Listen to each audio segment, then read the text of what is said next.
तो गोरखपुर से CM Yogi Adityanath live है, वहीं लिए चलते हैं आपको। आज दुनिया भारत का अनुसरण करने के लिए मजबूर होती हुई दिखाई दे रही है और बहुत सारे ऐसे मुद्दे हैं जो हम सबको अंतःकरण से झकझोरने के लिए मजबूर करती है। वही स्थिति पूर्वी उत्तर प्रदेश के बारे में भी है। पूर्वी उत्तर प्रदेश, हो सकता है आपकी सोच ने उस पूर्वी उत्तर प्रदेश को गरीब बनाया हो, पिछड़ा बनाया हो, लेकिन प्रकृति और परमात्मा ने पूर्वी उत्तर प्रदेश को सबसे समृद्ध क्षेत्र बनाया है और मेरा यह मानना है कि धरती का सबसे समृद्ध क्षेत्र है। हमारी सोच ने इसे पिछड़ा बनाया है, हमारी सोच ने इसे गरीब बनाया है।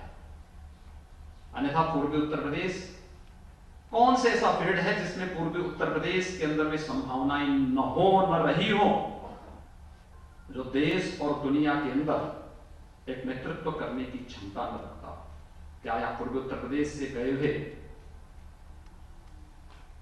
वे मजदूर जो आज से लगभग पौने 200 वर्ष पहले दुनिया के तमाम देशों में जिनके पूर्वजों को गन्ने की खेती के लिए ले जाया गया था, जब उन्हें अवसर मिला तो उन्होंने इस देश को नेतृत्व भी दिया और दे भी रहे हैं। ये सामर्थ्य और ये क्षमता पूर्वी उत्तर प्रदेश में है, लेकिन हमने उस सामर्थ्य को और उस क्षमता को पहचानने का प्रयास अपने स्तर पर कभी नहीं किया। मुझे जगदीश चंद्र बसु की वह बात याद आती है। उन्होंने बहुत बड़े वैज्ञानिक थे। उन्होंने एक इस बात को कि वास्तव में हर एक जंतु के अंदर भी प्राण है और उसको हम जिस प्रकार का व्यवहार और जिस प्रकार की धारणा उसके प्रति हम बनाएंगे वो उसके अनुरूप परिणाम भी देगा।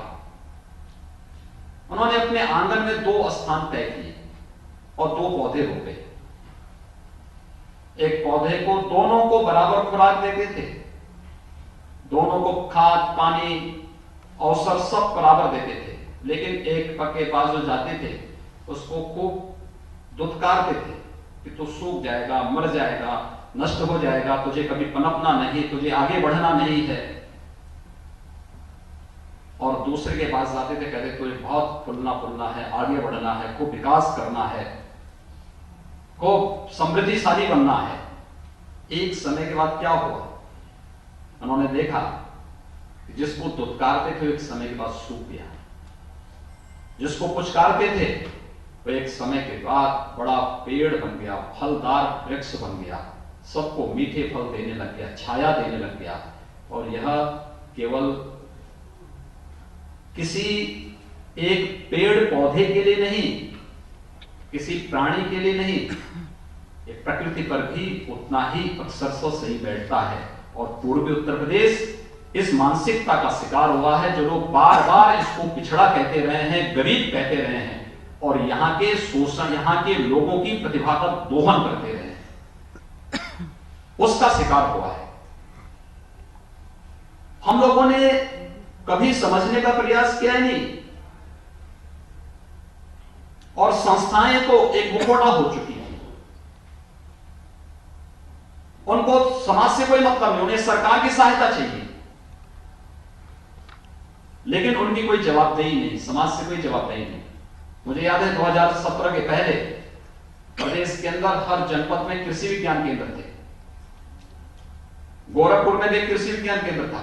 मैं एक बार उधर से गुजर रहा था, बड़ी बड़ी झाड़ियां लगी हुई थी। मैं मुख्यमंत्री बना तो मैंने पूछा, मैंने कहा वहां पे एक कृषि विज्ञान केंद्र का बोर्ड वहां भी लगा हुआ था, उसके कैसा काम कर रहा है? पता लगा कि उसके वैज्ञानिक वहां कहीं बैठते ही नहीं। शासन पैसा दे रहा है, शासन सुविधाएं दे रहा है, लेकिन जिन लोगों को उसे देखना चाहिए था, किसानों को तकनीक के साथ, किसान को समृद्धि के साथ और उसे आगे बढ़ाने के लिए कार्य करना चाहिए था, उन्होंने कार्य नहीं किया, देखा नहीं, अपनी जिम्मेदारी को नहीं समझा। और ये केवल एक कृषि विज्ञान केंद्र की बात नहीं कर रहा हूं मैं, और एक संस्था की स्थिति थी। बेसिक शिक्षा की ही बात थी। उत्तर प्रदेश के अंदर 1,58,000 बेसिक शिक्षा के विद्यालय हैं। 2017 के पहले उन विद्यालयों की स्थिति ये थी कि आधे से अधिक विद्यालय ऐसा लगता था कि अगले 1-2 सत्र के अंदर बंद हो जाएंगे। और मेरे पास ये प्रस्ताव आ रहे थे जब मैं अलग अलग जनपदों में समीक्षा बैठकों के लिए निकला, तो मेरे सामने एक प्रस्ताव आया था कि साहब विद्यालय बंद हो रहे हैं, क्या हम क्लब करके और ऐसी व्यवस्था बना सकते कि बंद कर दें, उसके बाद जो है। मैंने कहा कि बंद करोगे, आपका एक प्रस्ताव आया है तो आप अपने साथ उसके साथ अपना बीआरएस का पत्र भी मिलकर दे देना, क्योंकि फिर आपके बोझ को हम क्यों लेके ढूंढ। लेकिन हम लोगों ने उन्हीं संस्थाओं को प्रेरित किया, उन्हीं शिक्षकों को प्रेरित किया, उन्हीं ग्राम पंचायतों को प्रेरित किया, उसी प्रशासनिक मशीनरी और उन्हीं जनप्रतिनिधियों को प्रेरित किया। और आज ऑपरेशन कायाकल्प के अंदर एक भी विद्यालय बंद नहीं हुए, बल्कि 3 वर्ष में 54 लाख बच्चे बेसिक शिक्षा परिषद के विद्यालयों में बढ़े हैं। और आज उनमें शिक्षा का एक नया पैटर्न देखने को मिल रहा है। कभी जाकर के स्वयं भी जाकर के इतना कष्ट आप में से सभी लोग उठा लेंगे तो आपको भी दिखेगा कि वास्तव में जमीन में कुछ हो रहा है। हमारी समस्या क्या हो गई, हम हर चीज को सुनी सुनाई बातों पे कह देते हैं। और बहुत बार ये होता है कि हम लोग जो भी कार्य करते हैं केवल कुछ डाटा पर आधारित बोल देते हैं, और अंत में जो कुछ हो जाता है हम ये मानते हैं कि हमारा विकास की जिम्मेदारी हार्वर्ड और कैम्ब्रिज की है, हमारी कोई जिम्मेदारी नहीं, गोरखपुर विश्वविद्यालय की कोई जिम्मेदारी नहीं, किसी अन्य महाविद्यालय की कोई जिम्मेदारी नहीं। हार्वर्ड जब तय करेगा तब पूर्वी उत्तर प्रदेश का विकास होगा। याद रखना, हार्वर्ड और कैम्ब्रिज कभी आपका विकास नहीं कर पाएगा। आपका विकास करेगा तो यहाँ के नौजवानों के द्वारा होगा, यहाँ के किसानों के द्वारा होगा, यहाँ की महिलाओं के द्वारा होगा, यहाँ की बुद्धिजीवी जनता के द्वारा ही होगा। कोई हार्वर्ड और कोई कैम्ब्रिज आपका विकास कभी नहीं कर सकता है। उत्तर प्रदेश के अंदर अगर आप देखेंगे, देश के अंदर सबसे बड़ी आबादी का प्रदेश है, 24 करोड़ की हमारी आबादी। 24 करोड़ की इस आबादी में हमारे पास 4 आर्थिक जोन है। एक हमारा पूर्वी उत्तर प्रदेश है, एक पश्चिमी उत्तर प्रदेश है, एक बुंदेलखंड है, एक मध्य का क्षेत्र है। चारों की अपनी विशेषताएं हैं, विशिष्टताएं हैं। ये विशिष्टताएं उसकी उपलब्धियां हैं। उपलब्धियां उस रूप में, जैसे जब 2017 में मैं मुख्यमंत्री बनाते हुआ कि कैसे हम लोग स्थानीय रूप से लोगों को प्रेरित कर सके, हम नौकरी भी देंगे। मैंने तकनीकी संस्थान से जुड़े हुए छात्रों को बुलाया और मैंने उनसे पूछा, लगभग 20-22 बच्चे आए थे। मैंने उनसे पूछा, मैंने कहा मुझे एक बात बताओ, आप करना क्या चाहते हैं? उसमें से 90% बच्चे ऐसे थे जो स्वयं का स्टार्टअप स्थापित करना चाहते थे, लेकिन उनको बैंकों से कौन जोड़ेगा, कहां से सुविधाएं मिलेंगी, शासन की कौन सी ऐसी स्कीम है जिससे वे जुड़ करके स्वयं का स्टार्टअप स्थापित कर सकते थे, इसकी कोई जानकारी उनके पास नहीं थी। तो इसके बाद जब मैंने उनके साथ शासन की विभिन्न योजनाओं से संबंधित विषयों पे चर्चा करना प्रारंभ कर दिया, तो उन्हें लगा कि नहीं, हम अपना स्टार्टअप स्थापित कर सकते हैं, हम इस कार्यक्रम को आगे बढ़ा सकते हैं।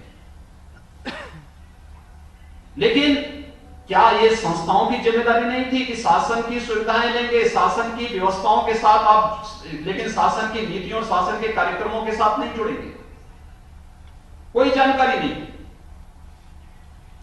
और यह स्थिति प्रदेश के अंदर हर एक स्तर पर हम लोगों ने देखा। मुझे लगता है कि 4 जो हमारे पास आर्थिक जोन है, ये 4 आर्थिक जोन इसकी प्रगति में बहुत बड़ा योगदान दे सकते हैं। तो 2017 में कैसे होगा, तो हम लोगों ने, मैंने एक मैपिंग कराई पूरे प्रदेश की। कि प्रदेश के अंदर अलग अलग जनपदों में ऐसी क्या स्थितियां हैं जहां को लेकर के हम लोग, जिस कार्यक्रम को लेकर के हम लोग इसे आगे बढ़ा सकते हैं। तो मुझे लगा कि 75 में से हमारे 57 जनपद ऐसे थे जहां पर उन जनपदों की अपनी परंपरागत उत्पाद, परंपरागत प्रोडक्ट था उनके पास। जैसे वाराणसी की साड़ी की बात हुई, भदोही की कालीन की बात हुई, आजमगढ़ की अंदर अगर आप देखेंगे तो ब्लैक पॉटरी वहां पर उनके पास है। अगर आप अलीगढ़ में जाएंगे, हार्डवेयर का सबसे अच्छा काम उनके पास होता है। अगर आप मुरादाबाद में जाएंगे, पीतल का बहुत अच्छा काम होता है। इत्र के लिए अगर आप देखेंगे, कन्नौज, ग्लास के आइटम के लिए फिरोजाबाद। ऐसे हर एक जनपद की अपनी कुछ ना कुछ विशिष्टता थी। तो मैंने कहा 57 के बाद जो बचे हुए जनपद हैं, 18 जनपदों का क्या होगा। हमने उनको भी चिन्हित किया। मैंने कहा इसमें कुछ ना कुछ तो विशेषता जरूर होगी। जैसे सिद्धार्थनगर, मैंने कहा इसको काला नमक चावल के साथ जोड़ दो। मुजफ्फरनगर, हमने कहा आप गन्ना पैदा करते हैं ना, गुड़ के साथ जोड़िए।